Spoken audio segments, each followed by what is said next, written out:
Alrighty, welcome back in everyone to just another college football podcast. I'm your host as always, Tommy Brzee. It is Sunday, August 10th around here. We are about 13 days out from college football actually getting underway. I always like to count down to week 0 just to make myself feel a little bit better. I know that's been a conversation online, but I know week 1 is the quote-unquote start of college football. Week 0 for me just makes me feel a little bit better with that number getting a little bit smaller every single day. So 13 days out right now, and we have plenty to talk about before we get into it. We will jump into all of my predictions throughout this week. I think we're going to go Monday through Friday. We're going to knock out one big-time conference every day. We'll do my playoff predictions, my Heisman predictions, all of that fun stuff at the end of the week on Friday. We'll get into a little bit of Heisman talk today, but at the end of the day, I'll make all my official picks throughout this week. So it is going to be an avalanche of stuff going on this channel. Please do subscribe, like this one, comment under it if you have anything you want me to talk about in the coming days while I get into those previews. A lot of ground to cover over the next couple of days, so let's get you updated on the full landscape as we head into it, and then we'll do a little bit of an update on the back end of Friday's show after all of my predictions have been made. Hopefully no crazy injuries that totally mess up my predictions. But let's jump into this thing and let's talk about fall camp really quickly. We just got through a second week of fall camp. A lot of scrimmages happened yesterday. Still kind of waiting on a lot of information to come in throughout that. But we do have one interesting tidbit out of Austin that we'll talk about a little bit later. But as you can see from the title, QB battles are where we're going to start. And there's a couple out there that might be a little bit tighter than we have talked about in the past. We'll start up in Columbus, Ohio. This is probably the one that is the most interesting, at least in my eyes. Lincoln Kienholz seems to be making a little bit of a statement, seems to be a little bit less turnover prone, a little bit more comfortable, just maybe not making the big time flash plays that a Julian Sayin would make, but not turning over the ball as much and kind of moving the offense down the field a little bit more methodically. Could it be that they lean that direction instead of a uber talented Julian Sayin that has all the ability in the world, but is still relatively new to this offense? Had last year to kind of get comfortable, but Lincoln Kienholz has been there for a whole year before that. So that'll be an interesting thing watching up to the kickoff against Texas. I think it's going to be Julian Sayin trotting out there with the first team still. I don't think that's going to change. I think the leash is going to be a little bit shorter than some people might have thought going into this season for Julian Sayin, and we could very well see Lincoln Kienholz, especially against a defense like Texas, that we'll talk about actually a little bit later in this. But moving down to Tuscaloosa, this is still a three-man battle, as we can all tell. Ty Simpson seems to be the guy that is leading the way. He doesn't seem to be giving up a ton of ground to the people behind him, but Austin Mack and Keelan Russell are both very impressive. Parker Brailsford, the starting center for Alabama this upcoming year, said all of them could get the start. He would not be surprised at any of them. He said all of them can handle the business if they were to get in there as the starter, and I think it's one of those that you're probably going to have to watch all the way up into the Georgia game. You know, unless Ty Simpson does incredible things throughout the first 4 games and totally lights it up against a Wisconsin team that is not going to be great this year, but at least is a fun test for that team, I think it'll be Ty Simpson the rest of the way. But that Georgia game is going to be huge. They have an ability to kind of get comfortable, maybe a couple of different guys get playing time as you head into those games, and then that Georgia game, whoever comes out of that game starting, maybe not whoever comes in, but whoever comes out of that game starting, you got to feel pretty confident is going to be the guy the rest of the way. Is that Ty Simpson? Is it Austin Mack? Is it Keelan Russell? A lot happening over there in Alabama right now. Feel pretty confident it's going to be Ty Simpson for the long haul, but we'll see what happens throughout those first 4 weeks, especially that week when you go down to Athens. Then you got Missouri, a team that not a lot of people are talking about, but we probably should be with that schedule, and that's something we'll get into when we hit the SEC preview later this week. But Beau Pribula and Sam Horn are battling it out. It seemed like Beau Pribula was coming in there to be the de facto starter, no question about it. It sounds like there's a little bit of a question about it, and here's the problem that I have.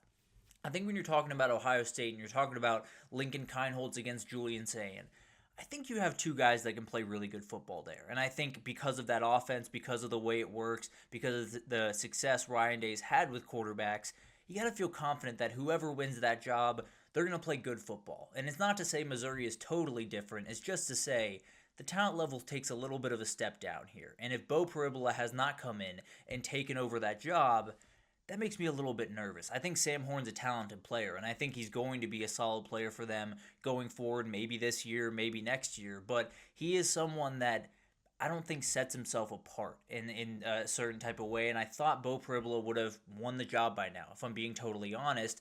I do think it's going to be Pribula to start the season. Maybe that's a paycheck thing. Maybe that's just he's the best player thing. I tend to believe he's going to be the best player when it's all said and done. But I think the leash is going to be really short. I think Eli Drinkwitz understands that they have a very manageable schedule. That also means you have less wiggle room. If you're not a 10-2 team at the very least, you're not going to make the playoffs. So they lose one of those early games. Maybe they turn to Sam Horn. Maybe they turn to Bo Pribula if Sam Horn gets the start right away. So that's an interesting one to watch. Makes me a little bit more nervous for the Tigers as we head into the season. But they have a really solid team. They have a very manageable schedule. If they can figure out the quarterback position, it could be a very interesting year up there in Columbia. And then, excuse me about that. Sorry about that. We're on totally different wavelengths there. That was meant to be talking about Tennessee, and we'll get to them here in just a second. Joey Aguilar and Jake Merklinger are going at each other during camp. That is going to be an interesting thing to watch. I still think it's Aguilar's job to lose, but at the end of the day, another one where maybe the leash is not quite as strong as we wanted it to be. And now we can get to injury updates, because that's a very interesting story over the last week or so. We had one about 30-minute period, really, that was very messy on Twitter, especially LSU Twitter. It sounded like Garrett Nussmeier was helped off the practice field this past Wednesday. It sounds like there's nothing really wrong. It sounds like he is fine. It sounds like he might have clipped a defensive lineman or offensive lineman while he was throwing a pass, clipped one of their braces on their knee, kind of hit his knee just a little bit, kind of gimped off the field.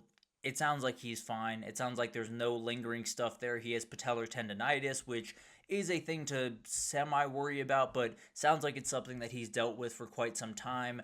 This isn't going to be a problem. I think he absolutely should play against Clemson. Will he practice as well as he could have over the next couple of weeks? Probably not, and that definitely is a factor here, but at the end of the day, he's going to play against Clemson. LSU fans can calm down just a little bit. He is going to be fine. He does not have a torn ACL or anything crazy. He is going to be out there week one, I would have to imagine. If he's not, then we can have a different conversation. But as of right now, it seems like everything is fine over there in Baton Rouge. Jaden Ott, another guy that had a minor injury in camp for Oklahoma. It sounds like it is not something that is going to be a big deal. He will be ready for week one. No real problem there. Obviously a guy that you're going to need a lot of this upcoming year. Very talented running back out of the backfield. Him and John Mateer are going to be as important of pieces to that offense as just about any offense in the country. So he's got to get back healthy. Sounds like he will. Sounds like there's not going to be much of an issue there, but definitely something to watch as you head into the season with a guy that has had some injury troubles in the past.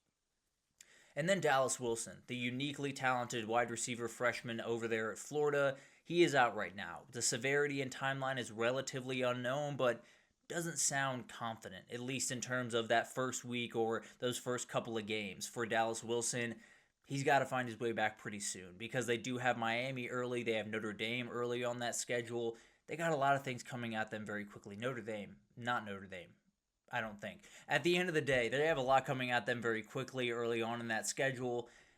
They want this guy out there. He's a uniquely talented guy to go along with the wide receiver core that, very talented, also has been dinged up. Whether you want to talk about Trey Wilson, Elijah Badger seems to be fully healthy, so that's great. But Dallas Wilson's a guy that they figure to factor in a ton this upcoming year, and if he's not out there, it could get just a little bit sketchy for Florida in the past game. But at the end of the day, don't know the severity quite yet. Just seems like they're going to be without him for at least a couple of games to start the year.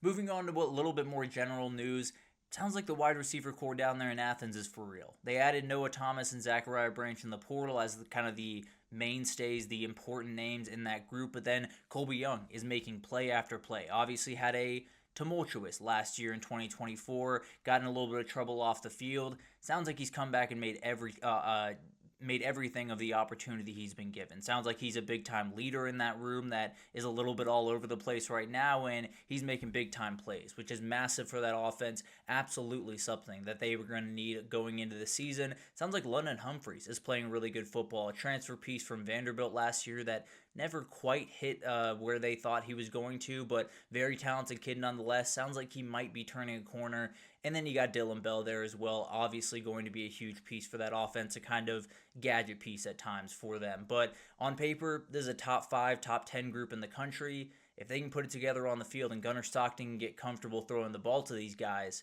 it could be a terrifying offense down there in Athens and a different offense than we're used to for Georgia. Then you do have a couple of things coming out of Tuscaloosa. Jamarian Miller looks like the guy. He looks like the guy at running back. Absolutely something that they needed. There's no doubt about that. I like this running back room. I don't love it. I think Jamarian Miller is the leader of this group. I think Richard Young has to take a step forward. Jerlyn Washington, a very interesting guy. They brought him from Louisiana that could help out. But overall, they're going to need Jamarian Miller to carry a big-time load, and it sounds like he has taken that step forward. Also, Isaiah Horton, they brought in from Miami. It sounds like he might be the most polished receiver in this entire room, and that includes a Ryan Williams that is pretty darn good right about now. Maybe not quite as polished as some of these more veteran receivers, but he's obviously the best player in that room. But Isaiah Horton seems to be adding exactly what they need to that wide receiver room.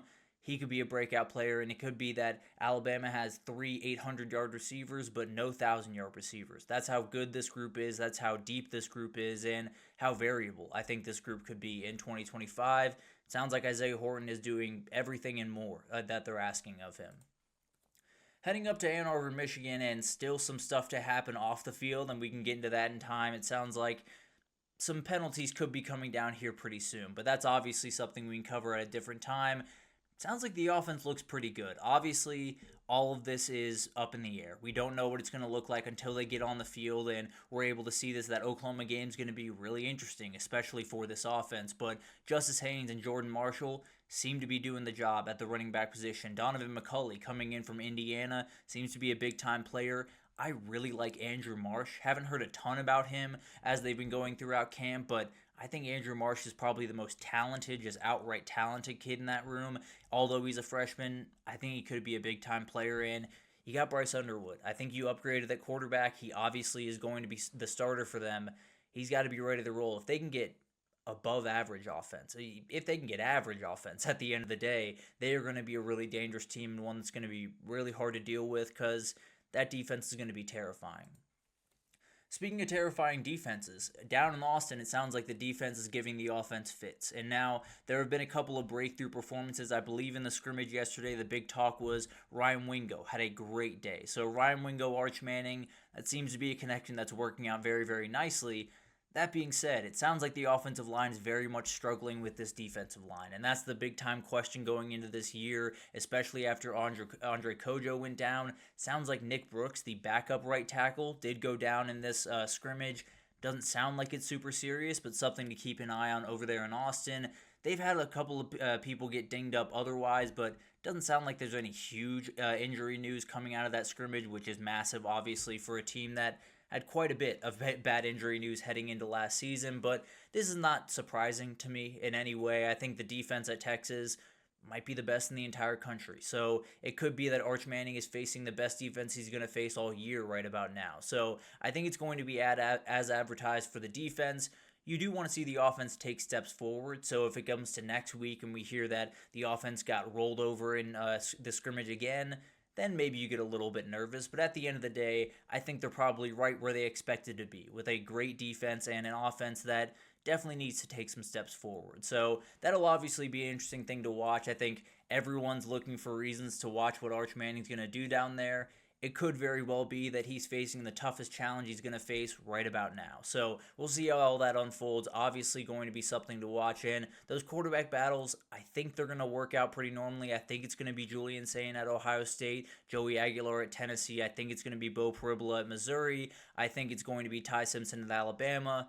There's still some ers and ahs that could be thrown in there, especially up there at Ohio State. I think it might be a little bit closer than some people are suggesting right now, but we'll talk about all that in time, I promise you. But let's take a little bit of a break here. When we come back, I just want to look at Week 0 and Week 1, just give a couple of little blurbs on all these games that are coming up, because it might be the best Week 1 we've ever had. So cannot wait to talk about it. We'll break down just kind of 50,000 feet views on these games right after this, so stick with us.